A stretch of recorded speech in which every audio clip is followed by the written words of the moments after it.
Hello friends, welcome back to my channel.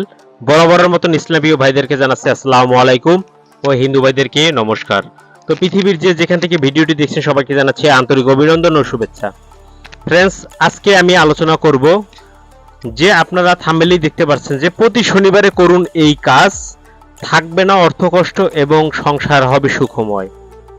এখন সেটা কি কাজ? কি কাজ করলে আপনার সংসার সুখময় হবে এবং আপনার অর্থকষ্ট দূর হয়ে যাবে, নগদ রেজাল্ট পাবেন?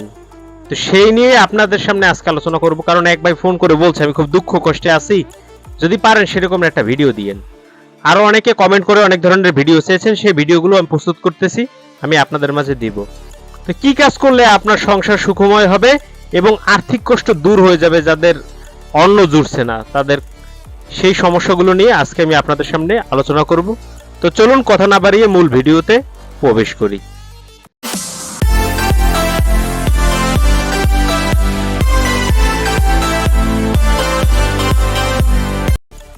সো ফ্রেন্ডস, ফিরে আসলাম একটা ইন্টুর পরে। আসলে আমরা আর্থিক কষ্টে ভুগি কেন সেটা আগে জানতে হবে।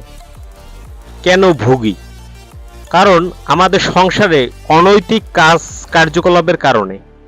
সংসারে যখন অনৈতিক কার্যকলাপ হয়, কেউ কাউকে দেখে না বা কালো জাদুর কোনো গ্রস্ত হলে তখন কিন্তু আমরা অর্থ সংকটে পড়ি, বিভিন্ন ঝামেলায় পড়ি, কেউ কাউকে দেখতে পারি না, সংসারের ভিতরে স্বামী স্ত্রী ঝগড়াঝাটি, মারামারি, খুনাখুনি এই ধরনের ঘটনা ঘটে যায়। আমরা অনেক কিছু উপলব্ধি করি কিন্তু বুঝতে পারি না যে কেন এগুলো হচ্ছে, কোথা থেকে হচ্ছে। এর সব হচ্ছে নেগেটিভ একটা আবহাওয়ার কারণে। তো সেই নেগেটিভ আবহাওয়া আমাদের ঘরে ঢুকতে দেওয়া যাবে না।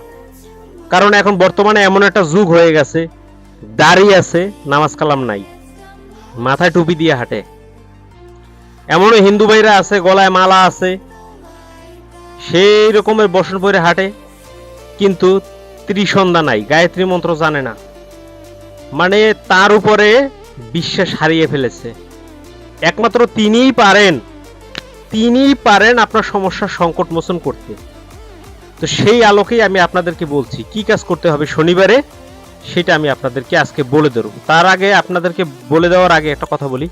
সকালে সবাই ঘুম থেকে ওঠার সাথে সাথে চোখ মেলে অন্য কোনো দিকে তাকাবেন না, সোজা দুই হাত এইভাবে মোনাজাত যেভাবে ধরে আমি দেখাচ্ছি, এইভাবে হাতের করগুলোর দিকে তাকাবেন ভালোভাবে। সমস্ত করের দুই হাতের করের দিকে তাকাবেন, দুই হাতের করের দিকে তাকাবেন। তাকানোর পরে এইভাবে নাক মুখে মুছে ফেলবেন। আর অনেকে আছে একটা মন্ত্র ব্যবহার করে, করাগ্য বসতে লক্ষ্মী কর মধ্যে সরস্বতী কর মূলত গোবিন্দ প্রভাত কর দর্শনম। এটা হয়তো বা বললে আবার অনেকে কপিরাইটও দিয়ে দিতে পারে, ঠিক নাই। কারণ অনেকে মনে করে এটা বাপ দাদার সম্পত্তি, আসলে এটা ধর্মীয় শাস্ত্রীয় গ্রন্থে কথা। যাই হোক, এটা তো আর ইসলাম প্রিয় ভাইরা তো আর এটা হিন্দু শাস্ত্রের কথা করবে না। তবে ইসলাম প্রিয় ভাইরা আপনার হাতের দিকে তাকিয়ে, সব করের দিকে তাকিয়ে আপনারা বলবেন ইয়া মালিকো ইয়া মালিকো ইয়া মালিকো। এই কথাটা আপনি 100 বারের বেশি পারলে জপ করে হাতে ফু দিয়ে নাক মুখে পুষে নেবেন এইভাবে। এটা গেল প্রথম কাজ। তারপরে আপনি বিছানা থেকে নামার সময় আপনি এর নাক চেপে ধরবেন, দেখবেন কোন নাক থেকে শ্বাস বেশি বের হচ্ছে, সেই পাটা বিছানা থেকে প্রথমে দিবেন। নিচে নামার সময় সেই পা প্রথম দিবেন। এই একটা গেল। মেইন যে কাজটা প্রত্যেক শনিবারে করতে হবে, আর কিছু করেন বা না করেন, প্রতি শনিবারে হিন্দু হন মুসলমান হন যেই হয়ে থাকেন না কেন, প্রতি শনিবারে সন্ধ্যার পরে সরিষার তেলের একটা প্রদীপ জ্বালাবেন। সরিষার তেলের একটা মাটির প্রদীপ আপনি জ্বালাবেন, পূর্ব দিকে মুখ করে জ্বালিয়ে রাখতে হবে বা উত্তর মুখেও জ্বালিয়ে রাখতে পারেন। এখন বলতে পারেন কেন এই কথা বলছি। যখন আপনি প্রদীপটা ধরাবেন তখন আপনাকে স্মরণ করতে হবে হনুমানজির কথা। হে হনুমানজি, আপনাকে স্মরণ করে শনিদেবকে স্মরণ করতেছি, এই উদ্দেশ্যে আমি প্রদীপ জ্বালালাম, আমার অর্থ সংকট দূর করে দিন এবং আমার সংসারে সুখ বয়ে আনে দিন। প্রত্যেক শনিবারে করবেন, বেশি কিছু লাগবে না। তার কারণ যখন হনুমানজির প্রহারে শনিদেব মৃত্যুসজ্জায় সজ্জিত হয়ে গেছিল, যখন উঠতে পারছিল না, তখন তার পায়ের তলায় হনুমানজি সরিষার তেল দিয়ে মালিশ করছিল। মালিশ করার সময় তখন শনিদেব বলছিল হনুমানজিকে, না হনুমান, তুমি আমাকে আর ঋণী করো না। তখন হনুমানজি বলেছিল, না আমি তোমার ঋণী করছি না।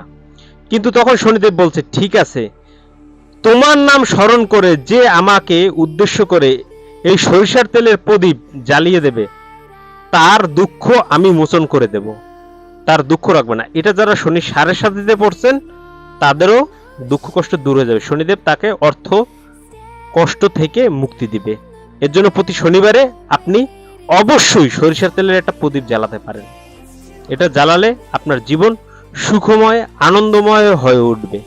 যদি ভিডিওটা আপনাদের কাছে মনে হয় যে না এটা ভালো, তাহলে ভালোর দিকে নেবেন আর নামাজ কালাম অবশ্যই পড়বেন। তো ফ্রেন্ডস, যদি ভিডিওটা ভালো লেগে থাকে অবশ্যই লাইক কমেন্ট শেয়ার করবেন এবং আমার সাথেই থাকবেন। সবাই ভালো থাকবেন, সুস্থ থাকবেন। কোন ধরনের ভিডিও প্রয়োজন তা কমেন্টে লিখে জানাবেন। অবশ্যই আমি আপনাদেরকে সেই রিপ্লাই দেব এবং সেই ধরনের ভিডিও তৈরি করে দিব। সবাই ভালো থাকুন, সুস্থ থাকুন, শুভকামনা রইল। আল্লাহ হাফেজ।